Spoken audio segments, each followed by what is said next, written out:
Thanks for joining us on the News Hour in Taipei. Our top story for you today: South Korea ferry sinking catastrophe. Top 2. People are addicted to smartphones. Live from Taipei, the News Hour with Kevin Chia and Magic Lee. Thank you for listening to the News Hour on FM 200. I'm Magic Lee. And I'm Kevin Chia. Let's take a look at the world news. The South Korea ferry sank dramatically on April 16, with hundreds of passengers on board. It was carrying 476 people, mostly secondary school students from Dangwon High School, who are traveling from Incheon to Jeju. The 6,825-ton vessel sent a distress signal from about 2.7 kilometers off Lamando Island at 8:58 a.m. Korea Standard Time. Many passengers were rescued by fishing boats and other commercial vessels, which were first on the scene before the arrival approximately 30 minutes later of Korea Coast Guard and Navy ships, backed by helicopters. Joining us now, this is our news reporter Judy Wu in Korea. Hi Judy. Hi Kevin. Right now I'm at the Ministry of Security and Public Administration, and they have accused this accident as a murder.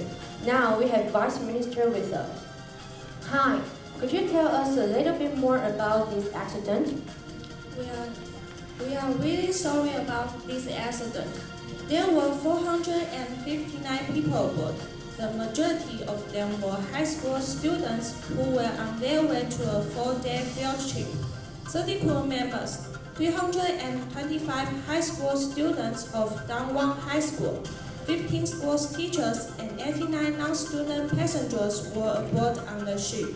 The captain of the ship, Lee Jin-shik, has been arrested and faced a series of criminal charges for his imprudent role in taking charge of the responsibility of sinking, in which at least 65 people have died and others remain missing. Here we are again. According to the comments released by South Korea President Park Geun-hye, she has likened the action of the captain and some crew members of the sunken ferry sail to an action of murder. As police made more for arrests and divers continue searching the submerged vessel.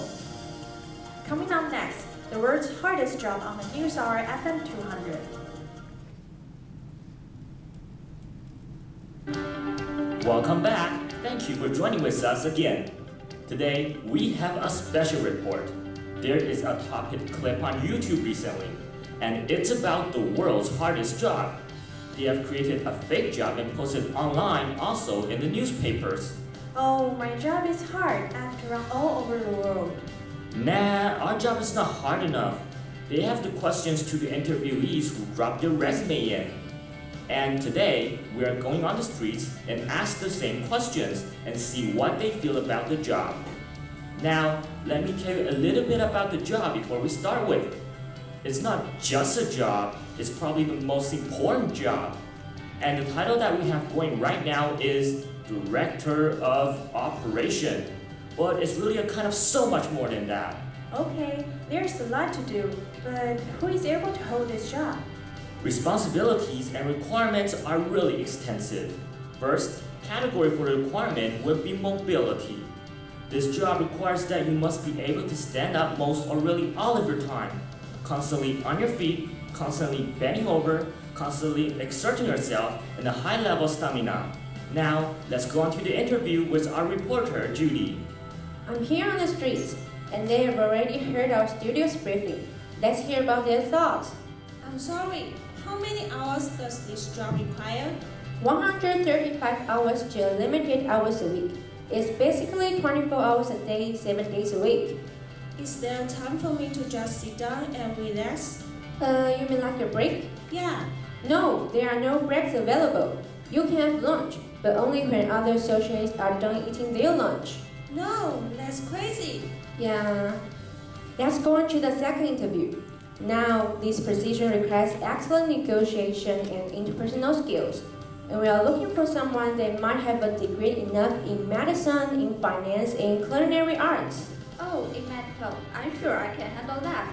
What about my vacations? No vacations. In fact, Thanksgiving, Christmas, New Year's, and holidays, the workload is going to go up. And we demand that with a happy disposition. That's almost cruel. When is there time to sleep or... Oh, there's no time to sleep. Also, let's talk about the salary. The position is going to pay absolutely nothing. Excuse me? No one will do it for free. What if I tell you there is someone that actually currently holds this position right now? In fact, billions of people are actually holding it. Who? Moms! Right, moms, they are the best. Okay, this is our special interview. Now back to our studio with Kevin and Magic. Alright, moms are the best. Now, the upcoming season is Mother's Day. Did you prepare anything for a beloved mother? Yes, right now the hottest product is smartphone. A lot of brands have new products coming out this season with a big screen and lots of new functions. Smartphones become more and more common. Convergence with the world growing fast, but also created a lot of people being smartphone addicts. A recent survey found that 2/3 of office workers continue to work on their smartphones outside office hours. The so-called screen slaves are glued to their smartphone on the way home and at home. This can lead to health problems. For example, using a smartphone for a long time can cause back pain and neck pain. Not to mention if you're on the train or sofa with a small screen. What's more, looking at a small screen for a long time can cause vision problems. In Taiwan, there was even a man who lost the function of his index finger because he played games on his smartphone for up to 6 hours a day. Here, 103 News from reporter Judy. With the popularity of smartphones, powerful features and convenience for many people to become smartphone addicts, wherever we go, we can see everyone head down to use mobile phones. I'm here in Taipei Main Station, where all the people gather around. Let's get an interview. Hi, this is the news hour, and I would like to ask you some questions. Certainly. I see that you're holding a smartphone right now, and I would like to know how frequently you use it per day. I check my smartphone compulsively to see if anyone has a message for me, and it kills a lot of time. The more I use it, the more often the urge to look at it and hits me. Smartphone plus free communication apps are very convenient. However, people take it with them to everywhere and all become a smartphone addicts. When communication becomes no longer face-to-face, we will lose a lot of enthusiasm to have social activities with people. That's all for you today. Bye, Judy. That today's younger generations seem much more addicted to their smartphones. People who use their smartphones too often also complain of causing headaches, increasing stress, and losing sleep at night. So, perhaps we need to learn to be less dependent on our smartphones and put them down once in a while. The doctor is concerned and also warned that if people who are not feeling well with long hours using their phone can try to put their phone down and let their eyes rest for a while. Good points. I guess I need to set an alarm clock to remind me to take a break. That's all for today's News Hour.